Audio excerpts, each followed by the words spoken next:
America అధ్యక్షుడు Donald ప్రభుత్వంపై అపర కుబేరుడు మాజీ department of government efficiency DOGE chief Tesla company అధినేత ఎలాన్ మస్క్ షాకింగ్ కామెంట్ చేశారు. అమెరికా ద్రవ్యలోటు $2.5 బిలియన్ చేరుతుంది. ఇలాగే కొనసాగితే అమెరికా దివాలా తీయడం ఖాయమనే అభిప్రాయం వ్యక్తం చేశారు మస్క్. ఇక అమెరికా ప్రభుత్వం తీసుకుంటున్న వరుస నిర్ణయాలను విభేదించిన ఎలాన్ మస్క్ డోజ్ నుంచి బయటకు వచ్చారు. అయితే తొలిసారి ట్రంప్ ప్రభుత్వం తీసుకుంటున్న నిర్ణయాల్ని విభేదించారు. ట్రంప్ పై విమర్శలు గుప్పించారు. ట్రంప్ బిగ్ బ్యూటిఫుల్ బిల్ పై తీవ్రంగా మండిపడ్డారు. బిగ్ బ్యూటిఫుల్ అంటూ ట్రంప్ చెబుతున్న బిల్లు గొప్పగా ఏమీ లేదన్నారు. ఈ బిల్లు వల్ల త్వరలోనే ట్రంప్ ప్రభుత్వం దివాలా తీస్తుందని అన్నారు.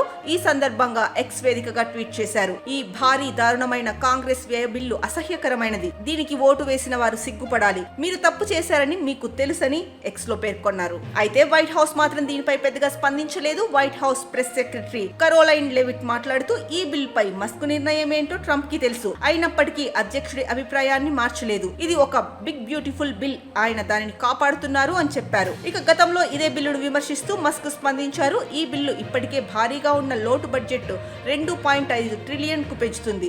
అమెరికన్ కాంగ్రెస్ దేశాన్ని దివాలా తీసే దిశగా ప్రయత్నాలు తీసుకుంటోందన్నారు. మస్క్ ఈ బిల్లుపై డోజ్ కు రాజీనామా అనంతరం CBS న్యూస్ తో మాట్లాడుతూ ఈ భారీ ఖర్చుల బిల్లు మమ్మల్ని నిరాశపరిచింది. ఇది బడ్జెట్ లోపాన్ని తగ్గించకుండా పెంచుతోంది. ఇది డోజ్ టీం చేస్తున్న పనిని అడ్డుకుంటోంది. బిల్లు పెద్దదిగా ఉండొచ్చు, అందంగా ఉండొచ్చు, కానీ రెండూ ఒకేసారి ఉండటం నాకు తెలియదు. ఇది తన వ్యక్తిగత అభిప్రాయమేనన్నారు.